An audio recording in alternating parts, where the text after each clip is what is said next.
Dans cette série de DIY on Wheels, nous suivons la restauration d'une Austin Cooper S de 1964. Dans l'émission précédente, Carl a installé un bypass sur le chauffage et un faisceau de câbles temporaires. C'est ainsi que nous avons pu finalement entendre tourner le moteur révisé, un moment important dans la restauration.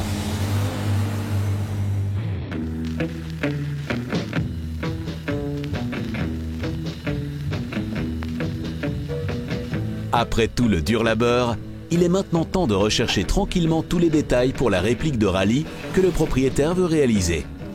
Carl prend son ordinateur portable et sa vaste bibliothèque.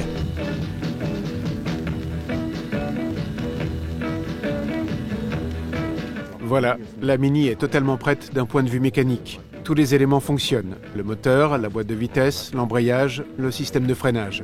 Tout fonctionne. C'est maintenant le moment d'entamer la transformation en une réplique de rallye. La voiture que le client a donnée comme exemple est la CRX 89B. C'est la Mini qui a gagné le Rallye Rack en 1965. C'est la base de notre projet, mais peu de détails sont connus de cette voiture. Je l'ai retrouvée dans ce livre, mais on n'en voit pas grand-chose. Ils sont en fait sur la voiture, et non pas dedans. J'ai poursuivi mes recherches sur ce genre de voiture pour connaître plus de détails sur le placement des phares et des étriers, etc. Et j'ai trouvé celle-ci, la 8 EMO. Là, je peux bien voir quels phares ils ont utilisés et quelle fixation. Également, dans quelle couleur celle-ci a été peinte, et ainsi de suite. Ici, vous voyez l'avant complet tel qu'il était sur la CRX 89B. Ici, vous pouvez bien voir les étriers qui ont été réalisés pour les phares. Également, la sangle en cuir, la plaque de carter et les appuis pour le cric. Le chauffage du pare-brise. J'utiliserai ceci comme exemple. Maintenant, il faut chercher les bons phares et étriers. Vous ne pouvez plus acheter ces appuis. Je devrais les faire fabriquer. Ici, vous voyez aussi la même disposition, mais moins bien. Du reste, ceci est la voiture que cela doit devenir. Ici, j'ai aussi trouvé une photo de la CRX 89B, mais de l'intérieur. Ceci doit être construit à l'identique, avec le plus d'exactitude. Le tableau de bord doit correspondre. Également le Tripmaster Alda. Il y a aussi un réservoir de liquide de lave-glace près des pieds du copilote. Cela s'y insère aussi. Pourquoi se trouve-t-il près du copilote et à l'intérieur ? Eh bien, lorsqu'il est vide, vous le voyez là au moins. S'il se trouvait sous le capot moteur et qu'il est subitement vide, vous ne pouvez plus arroser. Vous devriez également vous arrêter pour le remplir. De cette façon, vous pouvez continuer de rouler. C'est pourquoi il se trouve près du copilote.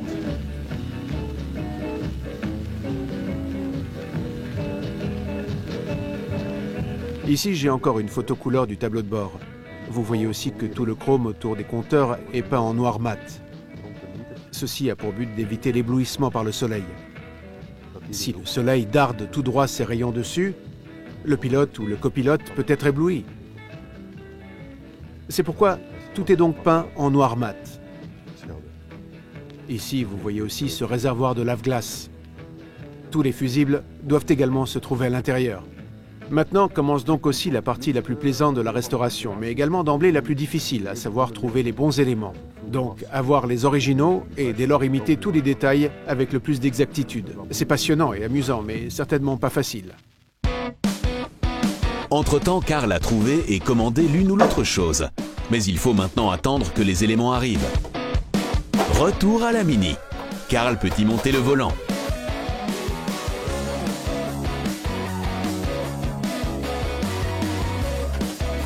Afin de positionner correctement la colonne de direction, il desserre un peu les boulons de la bielle de direction.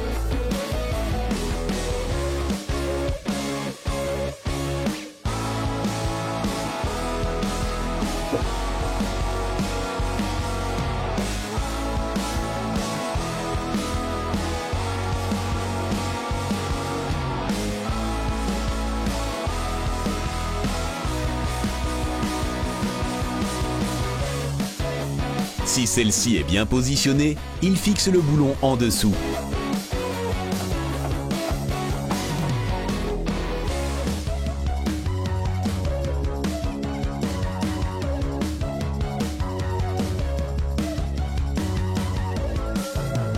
Et également l'étrier à hauteur du tableau de bord.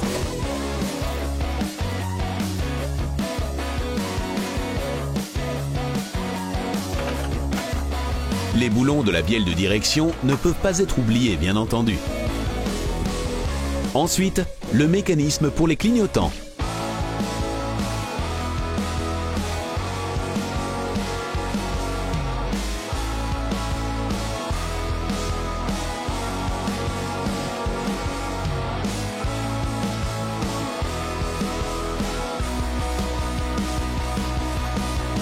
Tout peut être joliment refermé avec les capuchons noirs.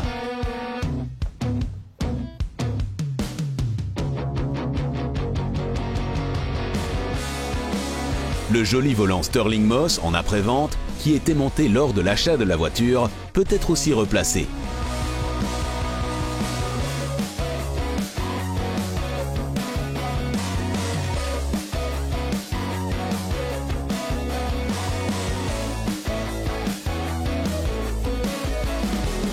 Voilà. C'est à nouveau monté.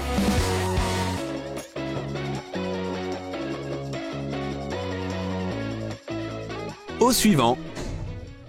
Maintenant, je vais monter les badges. Donc les badges Austin, Cooper et S. Mais j'ai monté ici maintenant un couvercle de coffre en aluminium. Et naturellement, ces petits trous ont disparu. Comment est-ce que je dois les monter? C'est un peu difficile à deviner.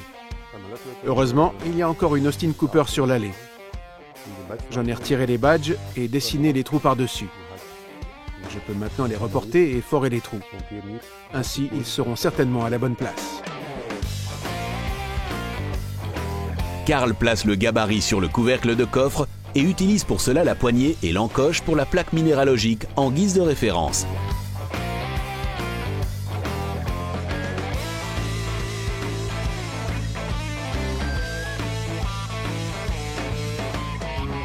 Après avoir reporté les trous avec un marqueur, Carl appose un petit marquage avec un poinçon de centrage automatique. C'est une frappe sans nécessiter un marteau et donc moins de risque d'endommager la carrosserie.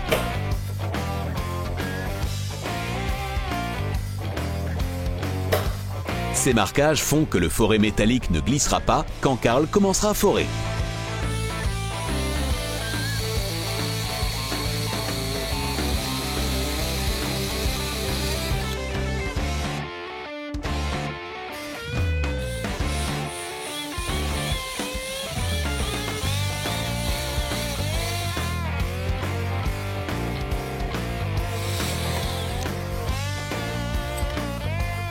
Ne jamais frotter par-dessus ici. Ces bavures causeront des rayures sur la carrosserie. Toujours souffler.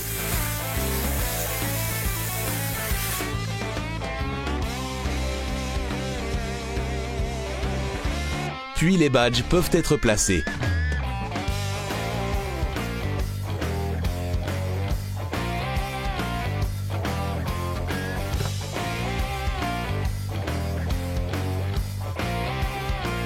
Mais il y a un petit problème avec le gabarit.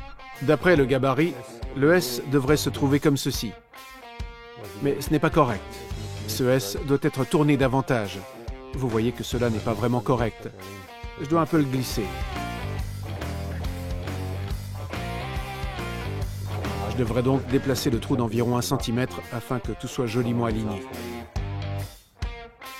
C'est pourquoi Carl n'avait pas encore foré ce petit trou. Heureusement.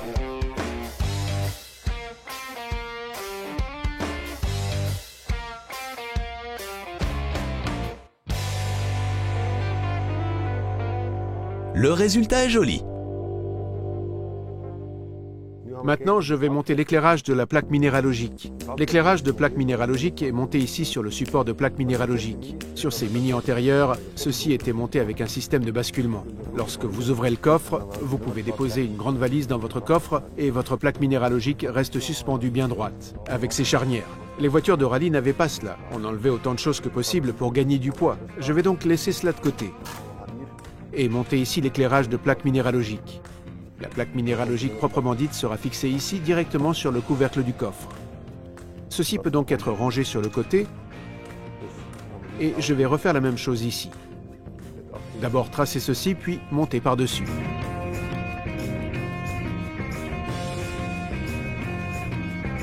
Je vais à nouveau réaliser un gabarit pour le tracer. pour avoir la position correcte.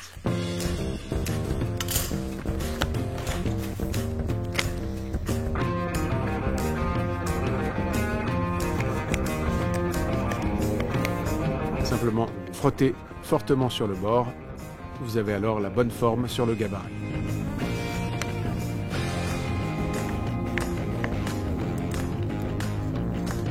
Ensuite, coupez joliment et vous savez parfaitement où doivent venir les petits trous.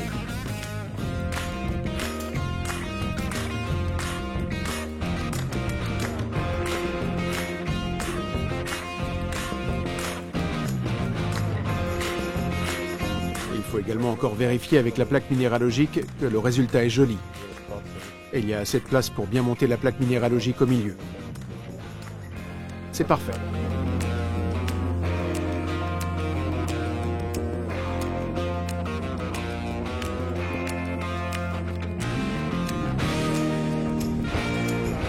Maintenant que Carl connaît la bonne position, il peut forer les petits trous. À cette fin, il adopte à nouveau la même méthode de travail.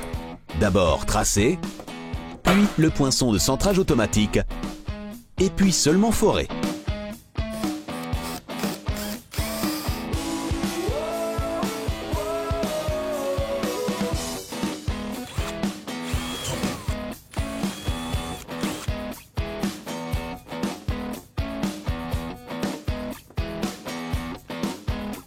Il souffle la limaille de fer avant d'essayer l'éclairage de la plaque minéralogique.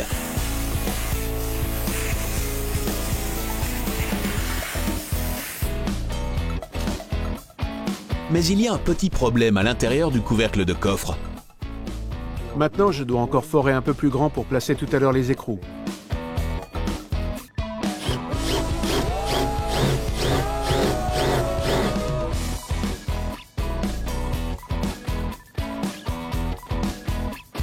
J'ai encore reçu de l'entreprise de carrosserie un petit pot de lac.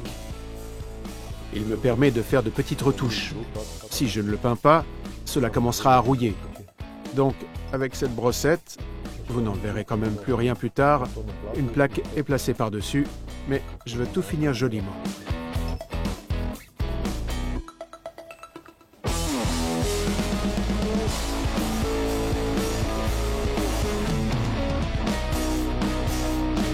Avant de pouvoir monter la lampe, je devrais encore forer un petit trou ici, comme ceci. C'est là que doit venir le câblage. Je percerai d'emblée le trou à travers le caoutchouc.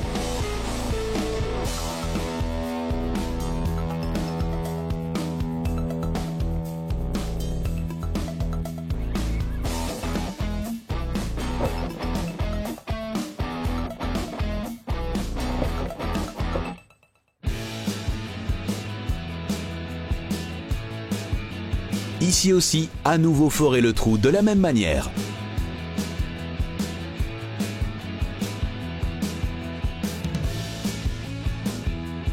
Puis monter l'éclairage de la plaque minéralogique.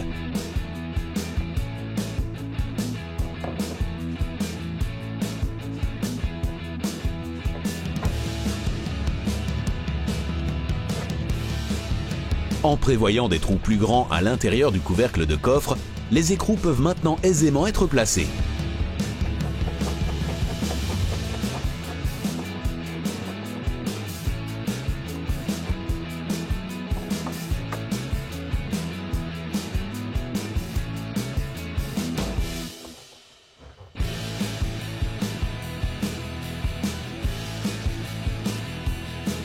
Il reste à brancher le câblage pour l'éclairage et le capuchon peut être replacé.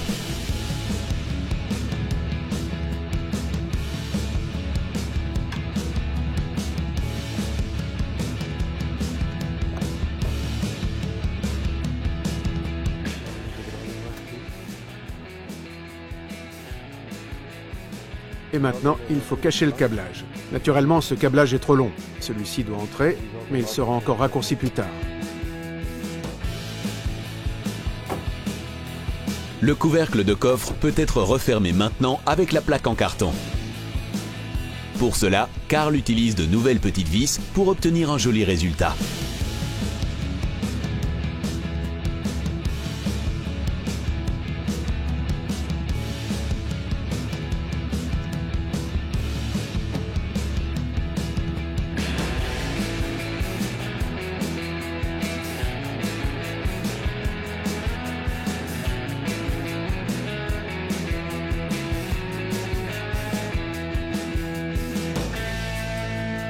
Le travail avance bien, étant donné que Karl doit peu se soucier du câblage. Maintenant, je monte tous les éléments qui doivent se trouver sur la voiture et une société spécialisée réalisera un faisceau de câbles original, avec le type original des câbles tressés comme avant. Je n'en prévois pas encore trop, et celui-ci est trop long par exemple. Tout sera encore adapté et réalisé sur mesure pour cette voiture ultérieurement. Mais vous le verrez dans l'émission suivante. Karl s'occupera alors de l'éclairage pour la réplique de rallye.